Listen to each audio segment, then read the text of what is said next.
Dr. Christopher Wells. Chris is Do you Chris like is that fine. title, Dr. Chris is Christopher fine. Wells? Would you introduce yourself to the group? Yeah. First of all, thank you for having me. My name is Chris Wells. I am a doctor, but I'm not that kind of doctor. I can't help you if you're having a heart attack. What do I tell you about myself? Well, I'm a father. I'm a worship leader. I was a physicist. I've worked in lots of different contexts, done lots of different things, most of them technical. I used to be a podcast host, actually, so this is uncomfortable. I'm usually on the other side of the table. Um, I am I'm a home cook. I love to cook Asian food, especially. Um, I play racquetball. I'm not very good, and my favorite color is black. Fantastic. Well, I know that my wife's favorite food to eat at home is Asian food. So if you ever want to invite us over, we're there. I'll make pho. Sounds good. Uh, can you tell us a little bit about your faith journey? Yeah, I would love to. I prayed the sinner's prayer when I was 6 years old. Um, I grew up in the United Methodist Church, and we had an annual missions conference, and there was this missionary to China, uh, and she was this giant woman, tall and wide, and her personality was enormous, and she played the accordion. And so we spent the week, like after school, we'd go and sit in her classroom, and she'd tell us stories about Jesus and about kids in China. And the last night of the conference, before she got up and bounced around with her accordion and sang the last song, which I think was "I'm in the Lord's Army." Yes, sir. That's right. Yep. She invited anyone who wanted to know Jesus to pray a certain prayer while we were singing. And I thought, my goodness, whatever this woman has, so boisterous, so happy, so full of joy. I want that. I'm going to get that. And I didn't know what I was doing. I'm not sure anyone knows what they're doing when they pray that prayer exactly, because God, Jesus has a path for us. But that was the start of it for me. And a lot of people hear that testimony, and there's this saying that you're either saved from something or saved for something. And they hear my testimony and they assume I was saved for something, but I was saved from something. I was saved from myself. And as I've worked out my salvation with fear and trembling, I am naturally an extremely arrogant person, mean spirited, competitive, and not in a collegial way. At times, just petty. And Jesus got a head start working on me from six, so that I could be, at least I hope, a little bit useful in building his kingdom in the time that's come. So that's sort of the overarching truth. I had ups and downs. I went to a Christian college. There's nothing wrong with the school, but in anticipation of one of your questions down below, I spent a lot of time doubting there, and I was so frustrated with how certain everybody was of Mm-hmm. everything. And so that was a dip for me. But then graduated college, got married, went to grad school, had to sort of my faith became my own at that point because my wife and I were just figuring out. Okay, for the first 6 months, we moved to Baltimore. We didn't go to church because it was nice to sleep in for once. But we made our faith our own. We found a community where we fit, and we started to really, get to work in building that little corner of the kingdom as much as we could. It's fantastic. I also went to a Christian college and Yeah. very much relate to that. Why Okay. is everybody here so certain? And is something wrong with me and all Right. that? Yeah, Right. I relate to that. Now, I don't know a lot of people who have a PhD in physics and also lead worship, right? It seems like very different skill sets, different parts of the brain, maybe. Yeah. Although I've heard Francis Collins and NT Wright play guitar together, so maybe I don't know. It's it wasn't great, but it was entertaining.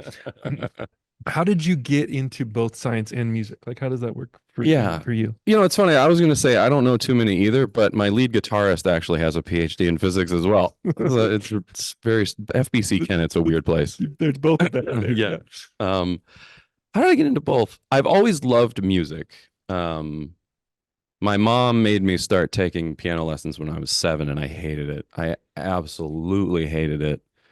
I remember being 9 or 10, and we'd sit in my piano teacher's driveway, and she would unlock the door to the van, and I would lock it, and that would go on until she was just sick of it and basically shoved me out. And um, so that's where like being a musician started for me. It was not in the best of places. I was always very curious about mathematics. I was always very curious about science. My father is a retired physician, and so he would he would show me stuff that I should not have seen at an early age, but like pictures of surgeries he did and like textbooks, his college textbooks. And so I was always curious about the natural world, and fascinated that there were mathematical tools that you could use to study it. That seemed the ability to the ability to be able to say something about the world of a virus or a bacterium, which is so far removed from our existence, and it's right. I found fascinating. So round about 13, it was a pivotal age for me in a lot of ways, as it is for, I guess, probably everybody. But that's when I decided I don't know what kind of scientist I'm going to be, but I'm going to be one. And the only science I really knew at the time was biology. Also happened to be the year that The Hot Zone by Richard Preston came out, as well as Outbreak, the Dustin Hoffman movie. Mhm. So like I was gonna go fight viruses in the wild, like Ebola and stuff. And I joined the jazz band in high school, and not a lot of people played piano, but I did. And I came in the first day, and the director was like, "I know you play the saxophone, but I'm gonna put you on the keys." And it was just a melody and chords, and I was like, "What am I supposed to play?" And he was like, "Well, you'll figure it out." And so I learned how to read a chord chart. I learned how to comp chords, and I finding a genre of music where you didn't have to play exactly what was on the page was that did it for me. That Mm. unlocked it. And from there, um, that was also the same time I started leading worship. I was organist. I was the 8 a.m. organist, the slot no one wanted to play. I was also the substitute organist for a lot of churches Uh-huh. around the area. So I got to fellowship and worship with a lot of different Mhm. denominations, which was amazing. Even like I got to play for Catholic churches periodically, which was so foreign to me, but such a good experience. So this is long-winded, but they sort of just grew up in parallel. And the every science class I took, that was the science. So when I took chemistry, it's like, oh, I'm going to be a chemist. And then I took physics, and I got my first C on an exam ever, and I was like, oh, this is a different feeling. I'm doing this, and that was it. I stuck with Uh, physics.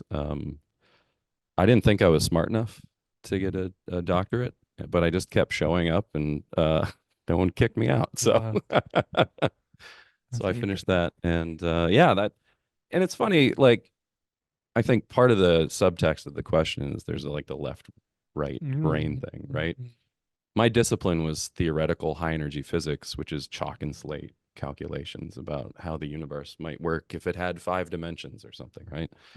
It was very much an art form. mm. Like the professors I worked with were total bohemians. They'd show up at like 10 or 11 in the morning, disheveled and like covered in chalk dust already 15 minutes into their day. And so it was very much there's a lot of science is totally left brain for sure, but at least the discipline I was in had a lot of artistic elements to it and creativity. Fantastic. Yeah, there is. Have you read anything by John Polkinghorne? Is that name familiar? Yeah, I Absolutely. figured it would be. Yeah. So he's a Anglican bishop, I think, who's also a physicist and Yeah. just writes some incredible stuff and about quantum mechanics and Yes. kind of imagining stuff. And He's got some zany ideas, but sure, the bulk of it is really good. yeah, Good content. Yeah. fantastic. Yeah, I was Liked just him. as I was thinking about how these things go together. Yeah, it's not that surprising when you get kind of out there. It's really I had cool. a feeling Polkinghorn might come up. You thought so? Yeah. Okay, yeah. Um, so tell me a little bit how your love for science has enriched your faith, or maybe vice versa, or even if there were challenges there. Definitely challenges. It has gone both ways. I think I'll start out by clarifying my understanding of the relationship between faith and doubt. And I'll say two things. One, I think we've lost something as a culture, and two, um, I think people misunderstand doubt. So the thing I think we've lost as a culture, and I'm going to reference Pascal's meditations here. Pascal, writing in the basically in the Enlightenment, said that there are several different kinds of knowledge. There's the empirical knowledge that you gather by sensing the world, Then there's also this faith heart knowledge, things that you know are true, but you can't test them. And we as a society don't value that type of knowledge the way we used to, even though we're surrounded by it. Like, I can't prove to you on a spreadsheet or with a theorem that my wife loves me, especially on certain days, but I know she does, right? I know that's true. And I use it like I would any other piece of data. It informs how I go about my way in the world. The other thing is we think of doubt as the opposite of faith, and I don't. I This comes back to the science piece. This was a struggle for me, especially when I went to grad school. It was the first time I had really ever interacted en masse with atheists and agnostics. And doubt is a really powerful tool, especially in the scientist toolkit, because um, someone shows you some data and they're like, oh, I just discovered this new particle. And it's like, no, I'm not sure about that. Here's all the 25 things that just came into my head that we need to check to make sure this is true. Um, that pursuit endlessly, uh, entirely honestly and doggedly to get to the bottom of something.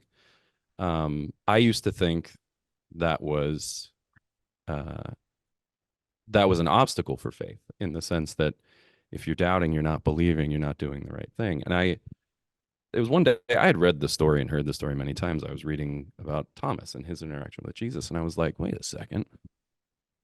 Jesus didn't scold him. He didn't shame him. All he put his hands out, right? And so doubt to me is not the opposite of faith. It is a tool. It should be a driver for pursuing truth, whether that's scientific truth or whether that's a truth about the God that we worship. When used correctly, that tool is very powerful. And so my that's how my scientific discipline has improved my faith, for sure. My faith has given me new ways of appreciating science and just how amazing God is. Like the things when I was in grad school and I first learned about a topic called quantum field theory, which is how you study interactions of like the stuff inside of protons and neutrons. I was like, who would have ever thought this up? This is crazy. It's so complicated and yet so elegant. And that you talk about different levels of appreciation for something, right? Like some people might just like jazz music or classical music. Some people play, some people are actually the conductor. I have many different levels of appreciation for what it is that God has done in and with this world. And studying quantum field theory enriched it by one more layer. Wow. That's beautiful. Yeah, all that's so helpful. I love Anne Lamott says the opposite of faith is not doubt. The opposite of faith is certainty. And I've always Yes. loved that. Yes. I just find that to be so resonant That's and excellent. helpful. Well, we're going to talk a little bit about your book here in a second, but I wanted to pause and ask if anybody in Zoom or here in the room has questions. What Yeah. what does a worship leader do? I've been in churches, I've heard people playing the music, I've seen all the different parts of it, but there's never been somebody that was called a worship leader. Help me understand what that is. Yeah, fascinating question. I think you know what? I wrote the book, so I'm going to organize my answer according to the content of the book. There are a lot of practical things that I do. I get slides ready for Sunday for lyrics. I make sure we have the right instruments. I fix broken technology because it's technology, it breaks. I also feel that I am called to set the worship culture both for the team and for the church. And I would describe the worship culture that I try to sort of foment at First Baptist of Kennett Square as being culture of humility, a culture of keeping the main thing, and also a culture of variety. I love music of all kinds. We do hymns from the second century all the way up to stuff that we've written ourselves, and but all of that to say, I feel like it's on me to be sort of the bastion of that worship culture. And then finally, I I minister in a spiritual capacity. So everything that we do is informed by how we understand God to be pleased by worship. And so I try to work that into all of those practical elements. When I get a chance to say something about a song, I try to let the Spirit speak through me, and say the words that He wants to say. And yeah, I think that that was a long answer, but I think that's what it means to me to be a worship leader. One of the things that I Any really other? appreciate Oh. you saying is that when you get to say something about the song that's being sung, because although I really appreciate seeing the lyrics so I can follow along if I don't know the song, having any context for it makes it so much more impactful. And thank you for saying that. Sure. Yeah. Well, so since we're talking a little about worship, we have this life group that started using your book, Community at Worship, as a guide. And I'll be using it a little bit in upcoming sermon series as we talk about worship. And our church went through a project with you, Yeah. and our dear late friend Dan Neiswanger, this Calvin worship grant, where we were using this book and kind of interrogating why we worship and how we worship and how we think about worship. It was so helpful. Emily was a part of that. Let me find my question. So, what made you and Dan want to take on this project and write this book? After almost 30 years of lived worship trauma, it was cheaper than therapy. And I'm kidding. That's mostly a joke. Yeah, partially. Partially not a joke. Okay, so I talked about leading worship from the organ at 13, right? Mhm. My first experience in a worship leadership position was a fight. My parents wanted me to play. I was okay with it, whatever. 13. The rest of the leadership of the church was like, we've always had an adult play. We know this kid, but can he actually do it? He's only 13. Is his heart in the right place? All of this stuff. There was all these obstacles, and it was a fight, and it went on for a long time. And I haven't been in a church since that didn't have some sort of battle about worship.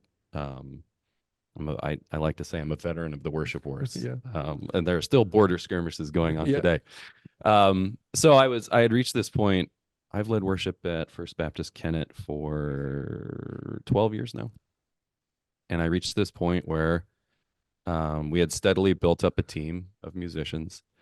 And we got to this point where there was just this faction that was like, we don't like the sound of those instruments. We don't like the songs.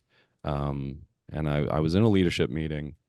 Someone was like, we should just have 2 separate services. And Chris can do what he wants. I'm not doing what I want. I was very frustrated. And then we can do what we want. We'll hire an organist or something. Mhm. And I broke down in that meeting, the combination of rage and sorrow, but I dressed those people down and I said, every generation of church does this, right? And we have to figure out a better way to take what we had, meld it with what we have, and do with that what God wants us to do. But I didn't really have an argument behind, except for that emotional appeal. And so I spent months trying to discern God's will about what's the right way to tackle this problem that everyone has. And I used to tell, there's this young guy in my worship team that used to say, like, we'll never be like those older folks. And I was like, watch it. One day, Yeah. some kid's going to walk in here and they're going to have turntables Absolutely. and headphones, and they're going to want to spin plates. That's their joyful noise. And he said, what? I was like, yeah, the electronic worship music is coming, bro. You got to get ready for it. And you got to be open to it, right? Or then you're those people, right? Yeah. The people that you think are the obstacles. So I spent a lot of time discerning how God wanted me to think about this. And I was coming out of the shower one morning. It was Christmas break. We were at my in-laws. And like this is where I do most of my good thinking, is same. in the shower. Most of my dissertation was written there with soap in my hair. And I realized we've been talking about worship. We use the wrong language the whole time. That's the word that God gave me, was we just don't speak the right language. Every conversation I had ever had at this point, 25 years in as a worship leader and church musician, had been about what people like, Mm-hmm. right? That service was no good. I didn't like that song. I don't like it when you play the drums. I don't like it that we don't do more contemporary music, right? I want this. I don't like that. Um, and I had never asked the question, did our worship service please God? I had never once asked that question as being like the bar to which worship should be measured. And so then I spent a lot of time in scripture. I spent a lot of time again discerning God's voice, and he pointed me to the book of Revelation, and he was like, "Hey, buddy, that's what worship looks like, right?" And so Dan and I spent a lot of time pouring through that material. We extracted the 7 bullet points of what we call our theology of worship, and from then on, that's how we talked about worship. So someone came up and said that service was terrible. This story's in the book, so if you've read it, I'm sorry, I'm repeating it. They said the worship was terrible, and pastor says, "Well, why? Here's our theology of worship." He had a copy with him. He said, "Was our worship about Jesus?" And she was like, "Yeah, it was."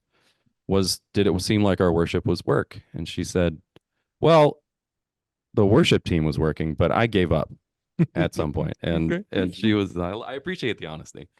And then he said, "Did we sing into the Lord a new song?" And she's like, "That's it. That's the problem. I hated that new song. And when they started singing it, I checked out." Mm-hmm. And instead of the conversation starting there, it ended there because she had this realization that, like, you know what? This is our theology. This is how God thinks about our worship, or at least that's our perception of it. And I fumbled the bag, right? Mhm. It wasn't the worship team. It wasn't the choice of song. It was me checking out when I should have leaned in. So I'm not going to say we don't have those preference conversations Sure. anymore. They're not going away.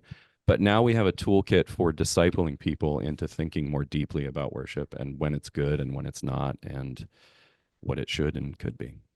It's so helpful. It's been helpful for me, and to have the language, because I've had similar kind of. I was in a worship band, and Okay.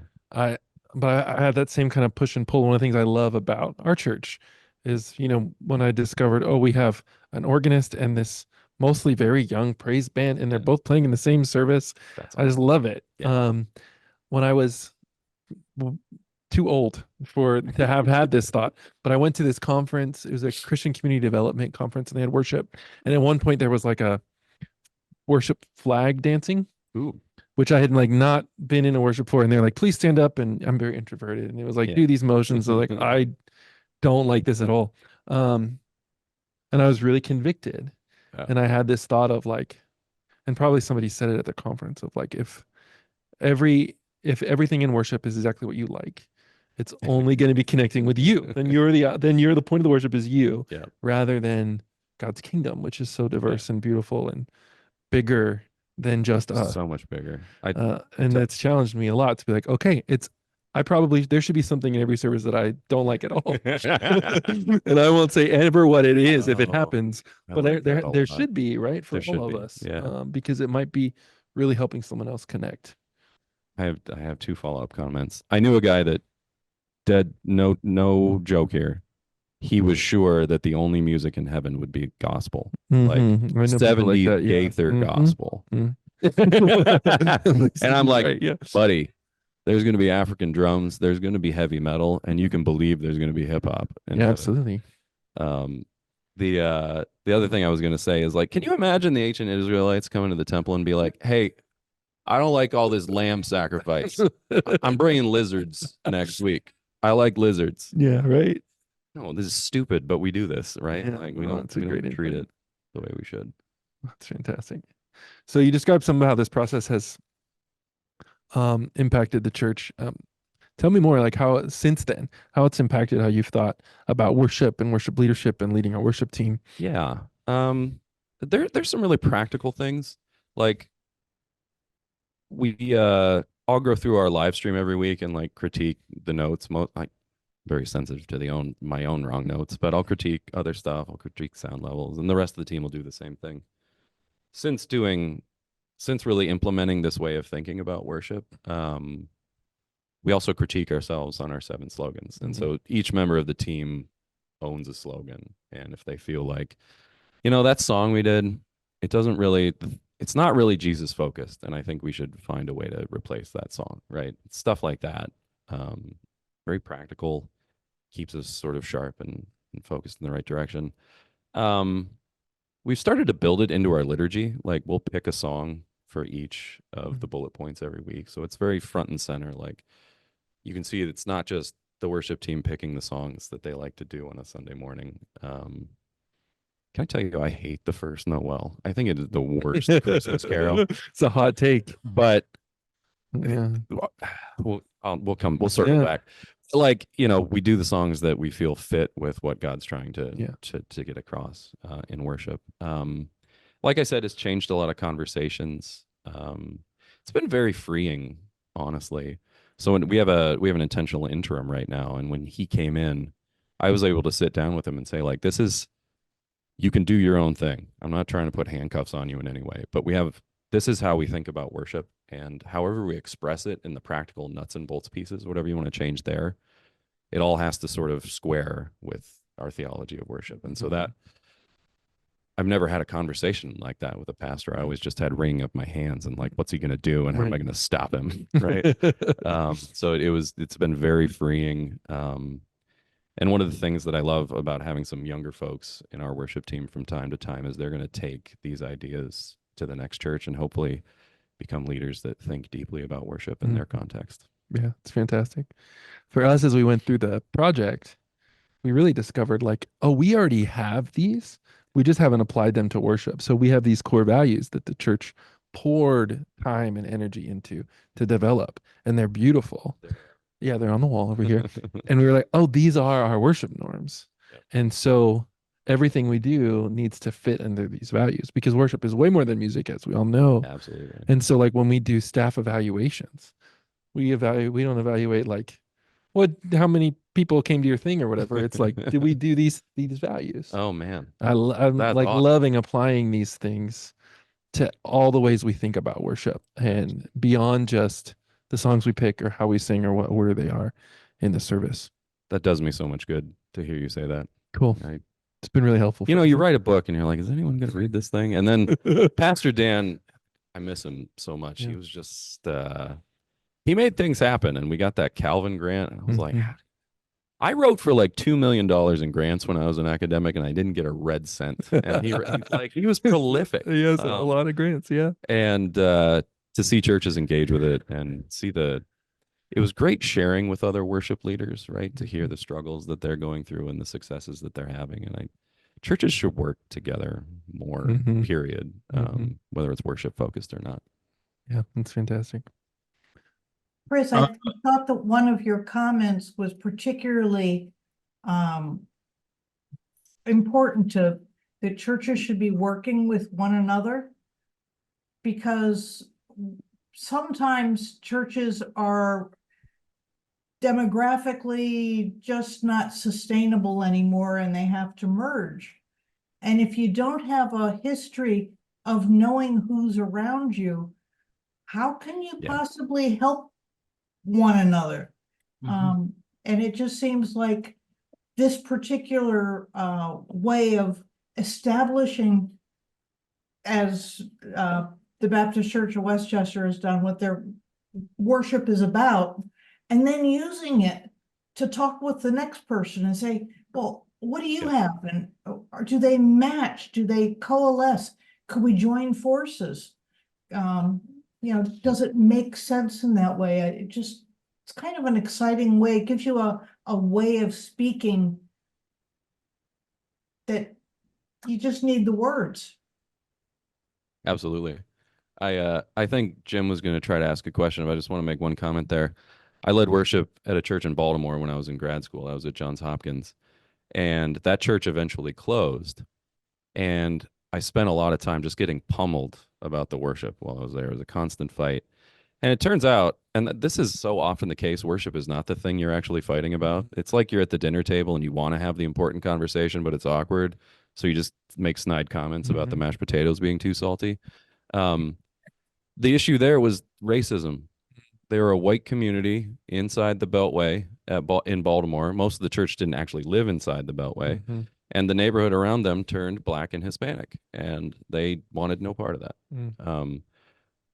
But instead of saying those words out loud or dealing with that, they just yelled about how I didn't play enough of certain songs. Mhm. So anyway, thank you for your comment. Yeah. And Jim, I think you were going to ask something. Yeah, as my wife would tell you, I always have something, but let's see if it's applicable. Uh,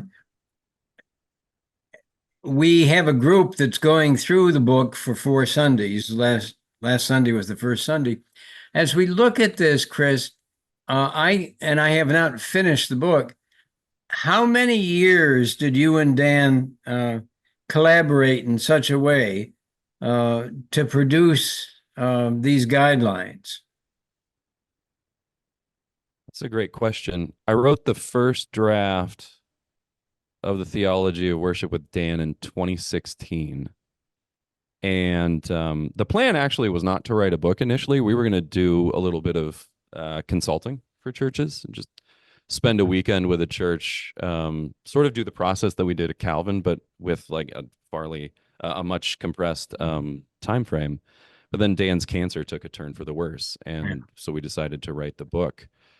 The book took longer than it was supposed to because I dragged my feet. I hate reading my own writing. It's the worst. But we finally, I think we had a draft, I want to say in 2021. So it took about 5 years to get a draft of the book. Over the course of that, we also revised our worship norms, our theology of worship in particular, and amended that a bit. Well, As we sort of lived with it, wrestled with it. that's what I was wondering. And as that happened, Chris, how did it get translated into the elements of a worship service? Were there a lot of changes, for instance, that the congregants would see, or was it more nuanced? It was much more nuanced. A lot of it was kind of invisible, really. Sort of like, it's easy to see the how, but not necessarily the why. You have to look more closely over time. I would say the biggest changes immediately were the conversations we were having about worship. Those took on a very different tone. It wasn't confrontational in any way. It became more of a discipleship opportunity. And then we started preaching the content, right? And we started incorporating it in the church newsletter and the end of year reports and things like that. So I would say it was more of a gradual drip in than it was sort of turning on the hose all at once. Thank you. You're very welcome. We found here, and again, we're using values we already had, but the language is just like seeping. You just kind of, it starts to seep in. Are you starting to hear it back from people? Yeah, and you start to hear it back. That's what's really fun. And we started, like, we were talking in our workshop about the idea of like, we believe that we can encounter God through worship. And so that language of encounter, we've started to like use a lot more, and it started to come in. And that was meaningful to everybody in the group. Was like, oh yeah, like we're like, it's obvious, right? But at the same time, it's like, yeah, there's potential to encounter the divine, and we want to help people engage with that. And that's been fun to hear come back too. I love that. Yeah. That's awesome. Well, let me ask you this. What did you learn about yourself as you were writing the book and leading the workshops, besides that you don't like to read your writing, although you probably I knew that already. Yeah. Learn about myself.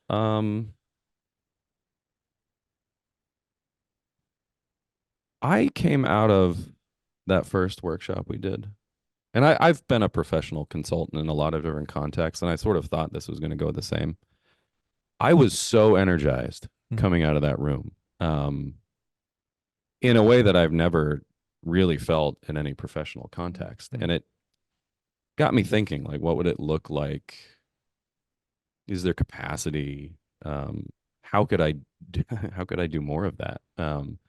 Because the opportunity, one, there's sort of a selfish part of it, which is like, people like the thing that I did, right? That's always exciting. And Mhm. so there was that. There was some endorphins there. But the deeper thing was there is so much value in bringing people together and talking fruitfully, constructively, even if we're disagreeing about worship, because it's kind of the thing we're made for. It's Mhm, kind of the mhm. most important thing. And so I just found that so gratifying. And I'm still, honestly, I'm still wrestling with those feelings of what would it look like to do more. I don't want to hang a shingle out somewhere and just start hucking, church consulting or something. I don't know if I'm built for that, but it's helped me see that I'm more interested in making ministry a bigger part of my life than I thought I was. Mm. Well, it's been obviously impactful for us. So yeah, thank That's you. awesome. So as you think about churches going forward, and this kind of goes into that, Yeah. yeah, what is your hope as they think about worship? And I mean, specifically in this kind of cultural moment, 2024 and beyond, churches are all freaking out everywhere about Is everything. there something important coming up this year? That too. Yeah. So like, what's your hope? I have a couple hopes. One of them is that there are a lot of things that we struggle with about our culture, and I think the vast majority of them come down to asking the question, where does my identity come from? Right? And we know where our identity is supposed to come from. We're like Buzz Lightyear or Woody in Toy Story. We have our creator, our owner's name written on our foot, right? Mhm. That's where your identity is supposed to come from, is Christ. And so I hope we can get back to preaching that Mm. as churches and making that the guiding principle, because I think it is the guiding principle. And I think it solves a lot of the problems we're having. On a related note, I think the process that we outlined in the book and the way we went through, and we're not we're not the only people out there thinking about worship. I'm a big fan of Bob Coughlin, for example. All of his books are amazing. Everyone should read them. Big influence on this book, actually. Um, we we should be trying to discover that identity and as worshipers, and every church has their own context. And I loved your point about it's easier to work with someone else if you're confident in who you are, right? Mhm. So understanding how does God see us helps us understand how other people are going to see us and how we can work together. So I I know churches are merging because they have to financially, but I think how weird is that for Protestants, and how Mhm. cool that churches are being forced to work together. I'm really hopeful that we can continue to do a good job with that and build the kingdom with a capital K, not just the little K Yeah. kingdoms that we attend every Sunday. Yeah, I think I love that idea of like, as we know our identity, there's so much more freedom, and you're not Yep. afraid, right? Because it's in there's we're not threatened, right? Yeah. Because No, we know who we belong to. that's right. And as we collaborate, I think about this a lot. Historically, we've done that over big denominational ways across the maps. Yep. Those are harder things to hold these days for a lot of places. That's right. But how do we partner with the church? Like there's a lot of churches in Westchester, Yeah, right? How do we absolutely. partner well and collaborate, knowing who we are, knowing who they are, appreciating that it's different, Yeah. and holding on that intention anyway. First Baptist Kennett was part of a week-long series of sermons or services and times of fasting called Let Incense Rise in the Kennett area. And the differences in the churches that participated, I can't tell you if I've ever seen anyone waving a flag or dancing in the aisles at First Baptist before that service. Right. And they were, and it was awesome. Yeah. And it's so good for us. A lot of the polarization we see in our culture is because we label people as being others, Right. and they're not others if you get together and you sing songs with them and you talk about Jesus, right? Mhm. And so, Right. there's a lot to be solved there. Yeah. I think we can do it. No, fantastic. We asked this question of everybody. What's a book besides the Bible that has most impacted you? You don't have to limit it to one. My Yeah. God. Can I tell you, I practically panicked when I got to this question. I'm so sorry. All the other stuff was like, oh, I'm ready to talk about that. That's fine. It's like, how do I choose? I know. Boy, the book I've read most outside of the Bible. I'm just going to do a few categories here. Great. If that's okay. The BFG by Roald Dahl. Love it, I yeah. wore a copy of that out when I was a kid, to the point where my dad was like, there are other books, right? I guess. Um, I'm a huge philosophy nerd, especially existential philosophy. I named my son Soren after Soren Kierkegaard. My wife told me we couldn't do that, so I'm a little jealous. All right, but when we get together, let's talk about that some more. His book, The Concluding Unscientific Postscript, was, first of all, one of the densest books I've ever made my way through. But there's this thought he puts in there. He's reacting to the systematic philosophies of the day, the German systems, the Neoplatonic systems of Hegel.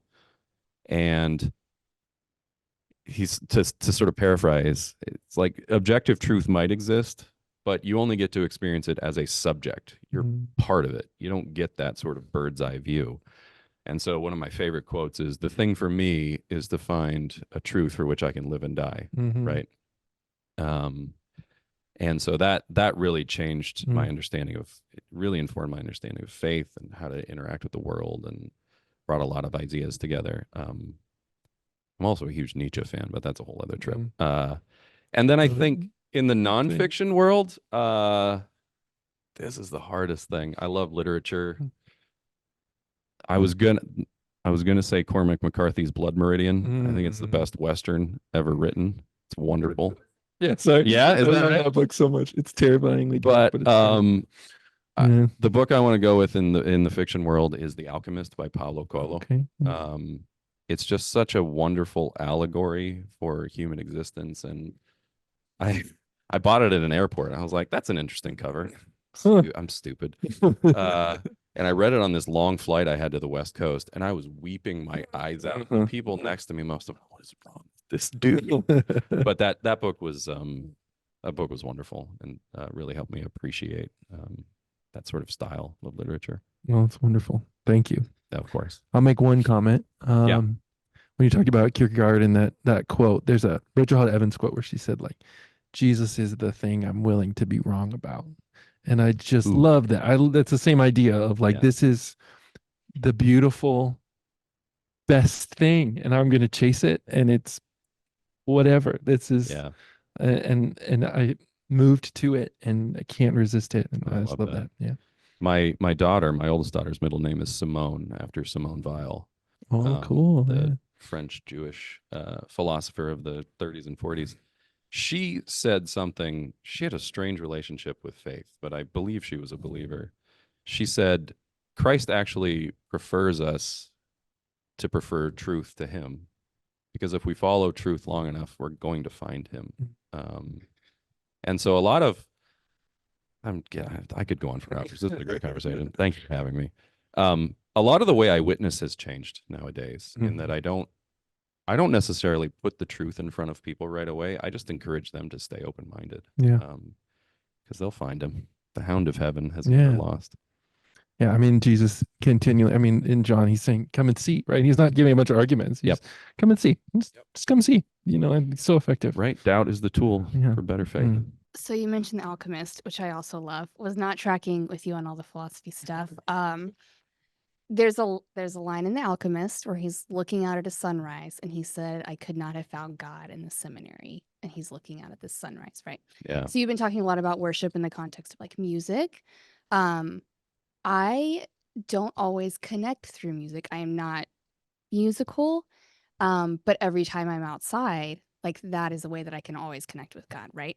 So I'm just curious, when you talk about worship, how all of the other ways that we worship in our lives fit into your sort of theology of worship and those practices, and just maybe what that looks like in some other contexts.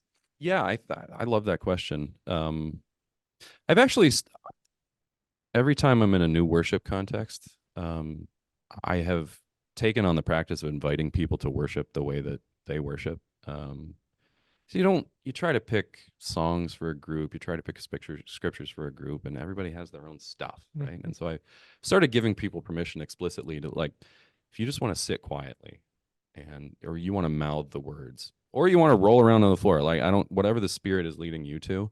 So I think I totally agree with you. I think worship and worship discipleship are much bigger than what we do in a room together on a Sunday morning. And I think incorporating those practices, like taking a walk in the woods to appreciate the general revelation, right, rather than the special revelation.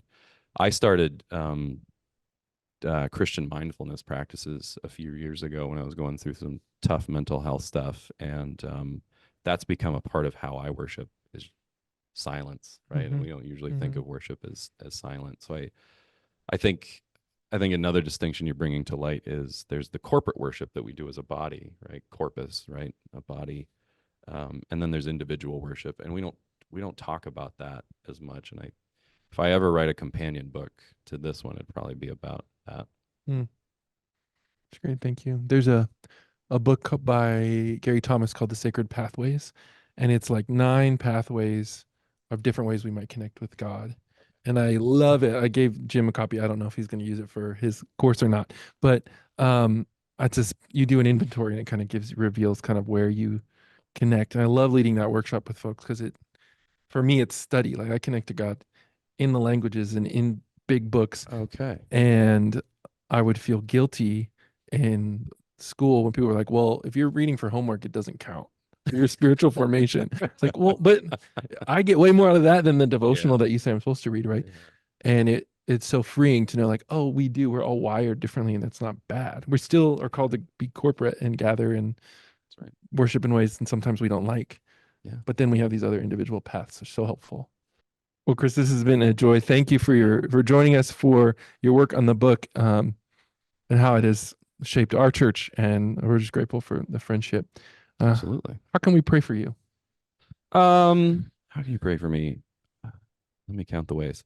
I got laid off in May. I've been doing some like contracting consulting. I work in artificial intelligence. That's my day job. And it's a weird market out there. And I've had a couple offers, and I'll just say the vibes were off. And so I'm really in a place where I'm trying to figure out what I'm supposed to be doing with my time next. I've even been talking to some people about bivocational ministry. I don't know if that's a good idea, but prayer for guidance and wisdom on those things. And then I think just, usual dad, husband stuff. It's like, God, keep me on the straight and narrow. Yeah. Fantastic. Thank you for asking that Yeah. question. Can we pray? Yeah, let's do it. God, I thank you so much for Chris, for the way that you have worked in his life as a 6-year-old, as a 13-year-old, through grad school and beyond, for your relentless pursuit of him. For that, we give you thanks. God, I pray for his discernment about his vocation, jobs, what's next. God, I pray for clarity, for open doors, and even closed ones where they need to be. That you would just lead him by the power of your Spirit where you want him to go. Pray also for his family, that he would be a dad and a husband who is present, is available, that you would be with the kiddos, including one learning how to drive and all the anxiety that comes with it. We give you thanks for our time together and your work in our midst. We pray these things in the name of Christ. Amen. Amen. This was a blast. Thank you so Yeah, much. Thanks for coming. It's really fun.